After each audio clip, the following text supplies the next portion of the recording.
नेपाल में भूकंप से मची तबाही। नेपाल से कुछ विचलित करने वाली तस्वीरें सामने आ रही हैं, जिसमें दिख रहा है कि कुछ पुरानी इमारतें मलबे में बदल गई हैं। हालांकि अभी तक किसी भी तरह की मौत जैसी खबर सामने नहीं आई, लेकिन कई इमारतें और घर ढह गए हैं। दिल्ली, एनसीआर समेत उत्तर भारत के कई इलाकों में भूकंप आते ही अचानक ही धरती कांपने लगी और लोग दहशत में आ गए। मंगलवार को भूकंप के तेज झटके महसूस किए गए। भूकंप का केंद्र नेपाल में रहा। इसकी गहराई पृथ्वी के तल से 5 किलोमीटर रही। इसी बीच नेपाल से कुछ तस्वीरें सामने आई हैं, जो विचलित करने वाली तस्वीरें सामने आ रही हैं, जिसमें दिख रहा है कि कुछ पुरानी इमारतें मलबे में बदल गई हैं। हालांकि अभी तक किसी भी तरह की मौत जैसी खबर सामने नहीं आई है, लेकिन कई इमारतें और घर ढह गए हैं। दरअसल न्यूज एजेंसी ANI ने कुछ विजुअल शेयर किए हैं, जिसमें इमारतों को मलबे में तब्दील होते हुए देखा जा सकता है। नेपाल में 6.2 तीव्रता के भूकंप के बाद बजांग जिले की कुछ इमारतों को नुकसान पहुंचा है।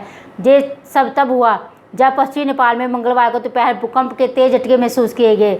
नेपाल के राष्ट्रीय भूकंप विज्ञान केंद्र के अनुसार देश के पश्चिमी हिस्सों में 5.3 तीव्रता का भूकंप आया है। राहत की बात यह है कि किसी के जान की नुकसान की खबर फिलहाल नहीं है।